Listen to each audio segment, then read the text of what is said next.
10 reasons why Apple is a better trade than Tesla currently. This is Greg for Teslafaninsight. Thanks for joining us. If this is your first time, welcome. If you're a repeat visitor, welcome back.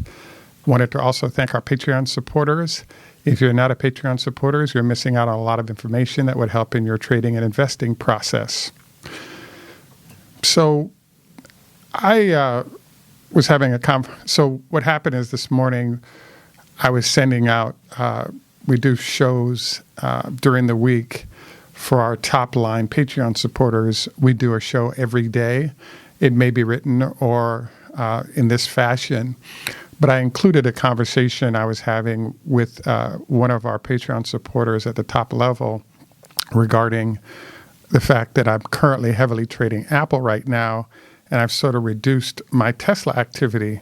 And so he kind of asked, why it was that this was happening.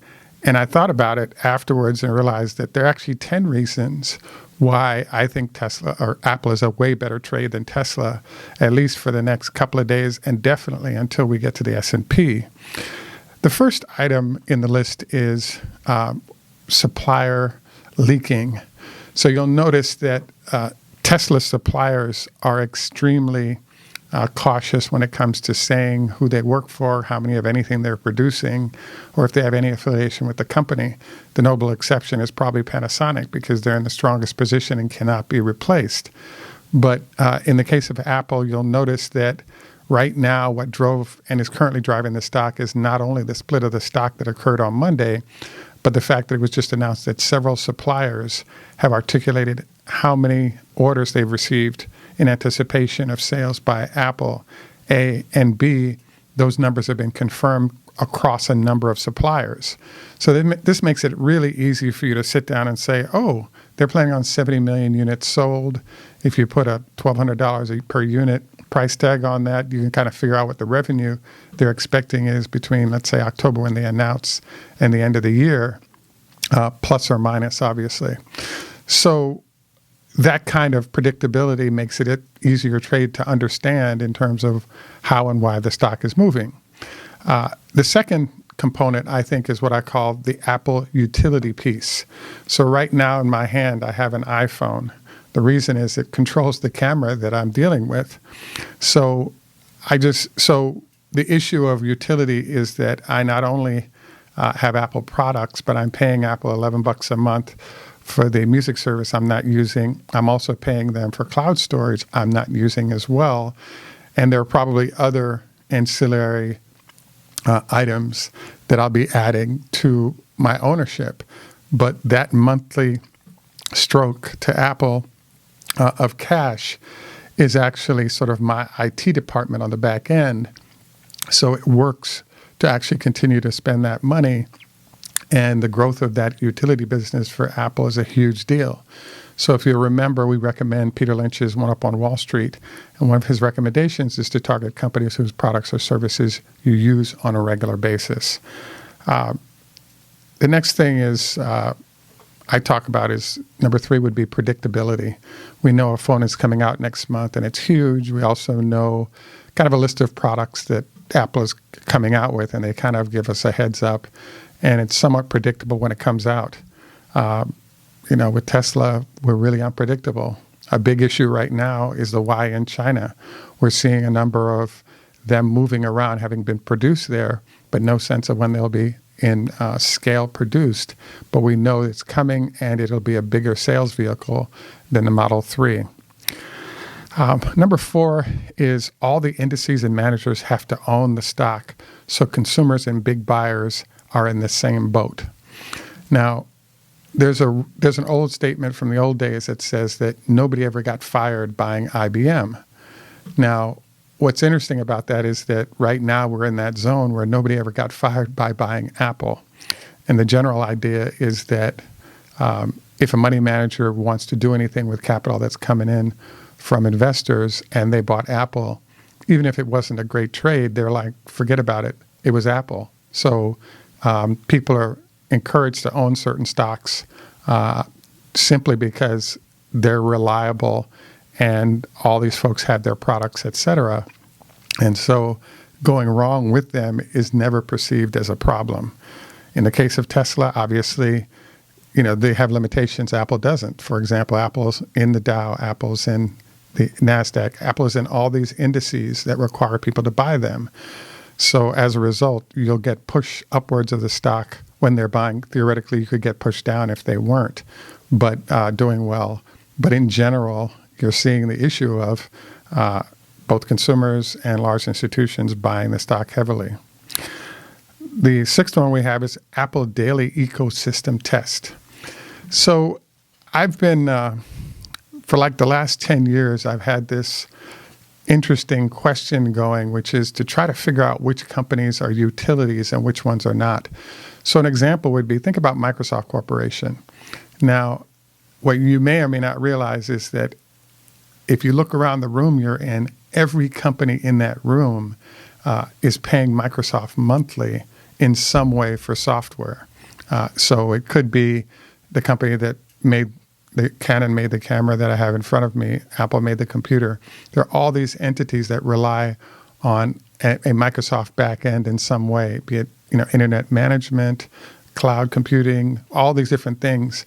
They're getting a little bit of money from everybody. And so the example I was just raised that I was really impressed by, that I've been trying to figure out is, think about it. An Apple iPhone costs $1,100. The desktop computer you have is probably $500, and it's a lot larger, right? The laptop or the desktop would be bigger entities in terms of the size of the entity and theoretically utility, but the whole Apple ecosystem, when you get a phone call, how do you store that call? The photos you carry around with you, your ability to communicate with the world, and then all the computing power that's been baked in the phone. The general point is that you're paying double or triple what you would pay if you simply put all that functionality on a computer and left it on your desk. But both the portability and the quality of what you can do is influencing what you're doing.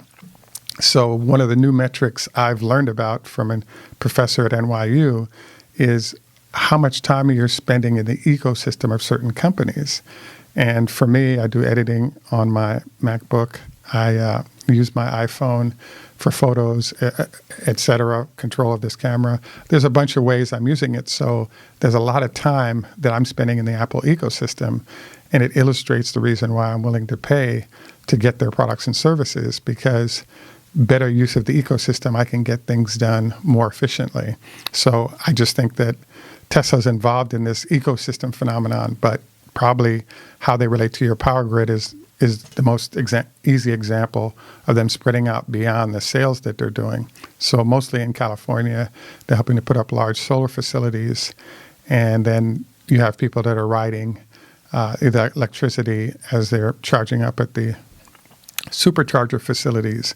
But there's not a lot of ecosystem going on for Tesla compared to how Apple's ecosystem is affecting people and causing them to spend more to improve their relationship with the ecosystem and therefore their ability to get things done. So take that Apple ecosystem test, figure out which companies, be it Google, the number of times you do searches a day, be it Apple, Facebook, when you jump on to reconnect with friends. There are ways in which you're spending time in different ecosystems, and each of that, and the amount of time you're spending there is a sign of the fact you may want to consider investing in those stocks because you're part of their ecosystem effectively. And why not get paid by owning their shares while you're spending time in there? The next, number 7, I call full-time devastation attention and work good for. So in the case of Apple, the phones are predictably when they're coming out. Obviously, there's been adjustment this time. That has happened. What I was really looking at is the fact that Elon is a part-time CEO, and there are a lot of projects that are languishing that are huge for the company. For example, what's going on with the Semi? There's no factory that's been announced, and Elon is saying the truck is ready to go, so why is it not on the streets? And I think part of the issue is that they already have a lot going that requires the capability of the people that they have. But the other issue that pops up is that there's not a real full-time attention on handling that business, and so that could affect things as well. In the case of the stores closing during COVID are a bigger problem for Tesla than it is for Apple because they have other vendors they sell through, and their online business is huge. Tesla has a huge online business, but people tend to want to touch cars more than they need to on phones, especially if it's an upgrade situation. Another thing would be ease of trade of both are good. But the trading when it comes to, particularly if you're not just investing, the trading when it comes to Apple is a lot more pleasant. The reason is that you tend to have 2, 3, 4 point moves on an Apple, which give you a chance to get in or out if you need to fairly comfortably. In the case of Apple, or in the case of Tesla, 5, 10, 20 point moves in 4 or 5 minutes is not unexpected, and there could be 100 point moves in that period. And so from a trading standpoint, it's a lot more comfortable if you can make money and have the environment set up to be more easily trades. The final one that I have here is don't ask no questions versus ask as many as you want. Now, obviously, Elon does answer questions. What I think is fun about Apple is that you can ask logical questions and answer them yourself based on just the data you have or feedback you have, like, what's the name of the next phone going to be? If the last one was an 11, it's going to be a 12, right? So they may not have told you this, but you got a pretty good idea what that number is going to be based on the last 10 that you saw. One of the things that sort of prompted me to do this show is the $50 billion raise that was just done by Tesla. I just reviewed it again with our show assistant, Brendan Alexander. What he pointed out to me was he said, look, the $5 billion that was just issued was a private placement. So those shares aren't going to hit, it's not going to be dilutive to the regular shares. Good point. The issue, though, is that that's $5 billion worth of investor interest that's been drawn away from the other shares. So we could say it has no influence at all based on the nature of the shares that were issued. But there is something that's really interesting that pops up. Prior to those shares being issued, the stock was at $5.30. After it was issued, in essence, the stock closed at $5.75, or $4.75. So there's almost a 60-point drop in the stock price because there's something called the unknown. The marketplace tends to like predictability, and they like to make money in that circumstance. So what I want to share here is that I think that what's going to happen with Tesla is the 3-day rule is going to hit on that $5 billion because the analysts are going to explain what they're going to do with the money. And then the large institutions can start buying Tesla's stock price again, and we're going to see an acceleration in value. But until we have that done, I just think that we're in the zone right now where everybody's wondering, you're getting $5 billion more cash. What are you going to do with it? And even though what he's going to do with it is not nefarious and crazy, it still raises questions in people's minds. And what people want more when they invest is answers, not questions. And the better the answers you give, the more comfortable people are investing in your shares. And Elon is not the kind of person who answers people's questions immediately, and he's busy with other things, so that influences his process. So that sort of covers my 10 reasons why I think it's a better trade right now for Apple.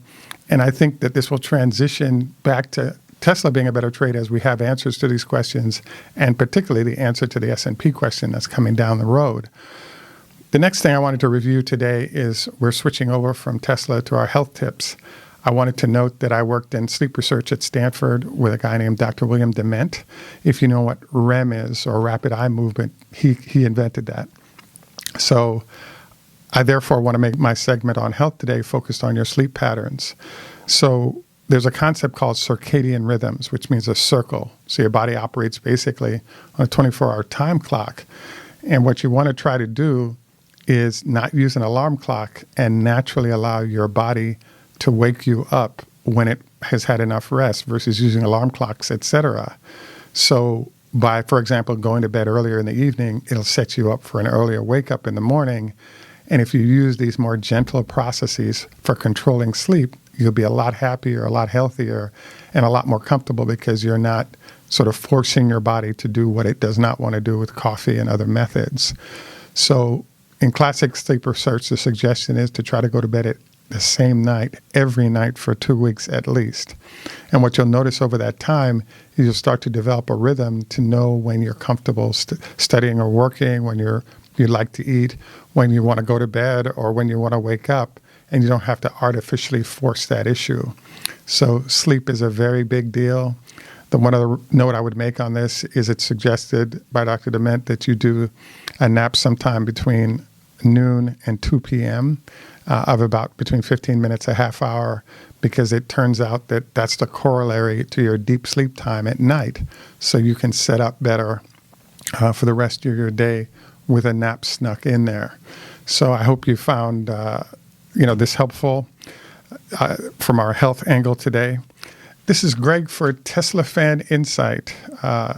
Tschüss, German, au revoir, French, Lehitraut, Hebrew, Choda Hafez, Farsi. In Germany, hey do, Swedish, Zdravstvuyte, hello in Russian, Ni hao ma, hello in Chinese, hey do, Swedish, Dobrjenia, and Assalamu alaikum. And in Jamaica, we say, enough respect, man, walk good.